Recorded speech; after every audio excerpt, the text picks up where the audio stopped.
अफगानिस्तान को अब तालिबान चलाएगा। वहां के राष्ट्रपति अशरफ गनी देश छोड़कर भाग चुके हैं और अफगानिस्तान से अमेरिकी सेना ने पल्ला झाड़ लिया है।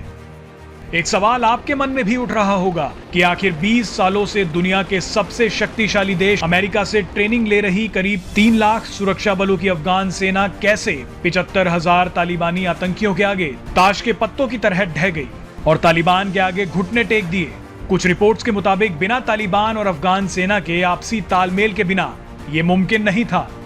कुछ अफगान सैनिकों ने बिना लड़े ही आत्मसमर्पण कर दिया, तो कुछ ने पीठ दिखाकर भागने का रास्ता चुना।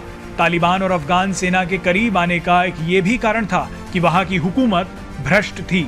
जो साजो सामान अफगानिस्तान के सैनिकों को मिलना चाहिए था, वो वहां के रसूखदार नेता और अफसर ही हड़प गए।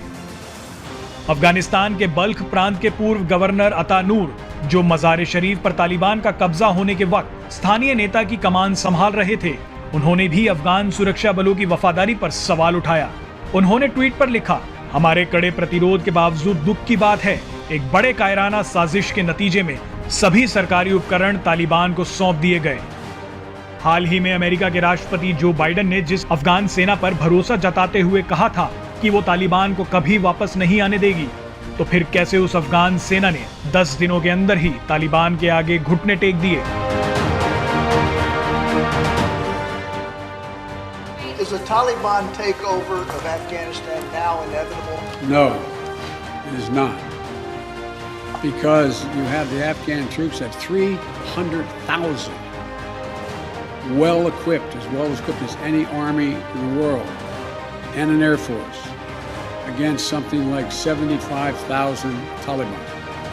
It is not inevitable. अमेरिकी राष्ट्रपति जो बाइडेन का ये बयान 1 महीने पुराना है, लेकिन अब वही बाइडेन कह रहे हैं कि जो लड़ाई अफगान सेना को लड़नी थी, वो कब तक अमेरिका के सैनिक लड़ते रहेंगे। आपको बता दें कि अमेरिका ने बीते 20 सालों में 83 अरब डॉलर खर्च कर अफगान सेना को तैयार किया था। जितना पैसा, हथियार और ट्रेनिंग अमेरिका ने अफगानिस्तान की सेना को दी थी, उसके सामने तो तालिबान कहीं नहीं टिकता था। लेकिन फिर भी तालिबान के आगे वही अफगानिस्तान की सेना चुपचाप खड़ी रही।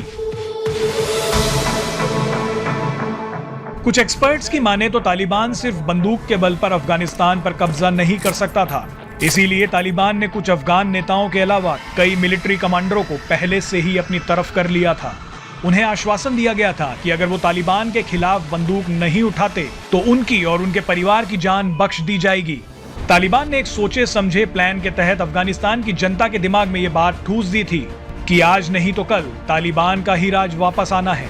न केवल अफगान सेना बल्कि अफगानिस्तान की सत्ता में भी तालिबान के खिलाफ लड़ने की इच्छा शक्ति की कमी थी। रिपोर्ट्स के अनुसार दुनिया भर से तमाम फंड्स मिलने के बावजूद भ्रष्टाचार के चलते अफगान सरकार सैनिकों की सैलरी तक देने में असमर्थ थी, जिसकी वजह से अफगानिस्तान के सैनिकों में सरकार के प्रति गुस्सा बढ़ता जा रहा था। सिर्फ यही नहीं, सेना को जरूरी साजो सामान भी वक्त पर नहीं मिल रहा था। इन सब के अलावा तालिबान की जीत के पीछे और क्या कारण रहे, जानिए डिफेंस एक्सपर्ट से। देखिए, अगर देखा जाए अफगानिस्तान की फौज का 3 लाख और दुनिया के सब बेहतरीन उनके पास वेपन्स और ट्रेनिंग, इसके बावजूद जो उनका हारने का मेन रीजन है वो ये है कि अफगानिस्तान आर्मी के अंदर बहुत करप्शन थी।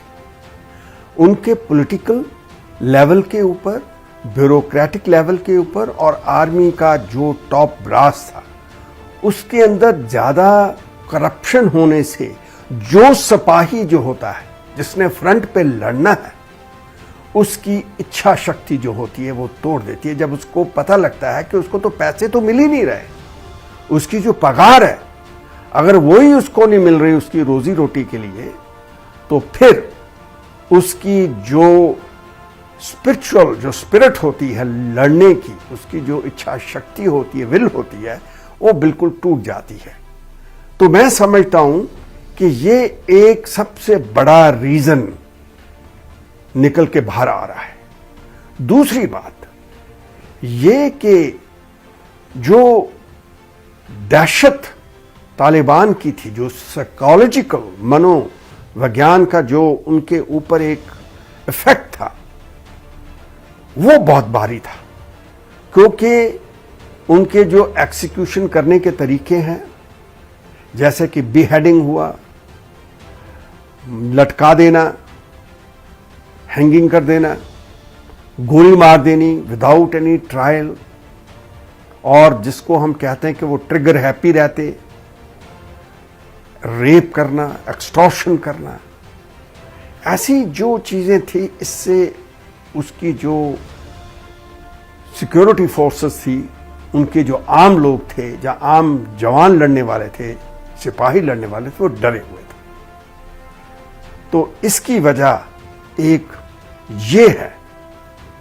ये इसके साथ एक और बहुत ही अहम बात यह है कि जो अमेरिका ने डिसीजन लिया सितंबर से पहले, अभी जून जुलाई के महीनों के अंदर उसको इवैक्यूएट करने का, से बाहर जाने का, ये मेरे मानना है कि गलत डिसीजन था।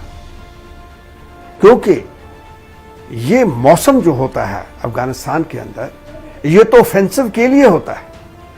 वहां का मौसम बिल्कुल एक सुहावना होता है और साथ में कोई बर्फबारी नहीं होती।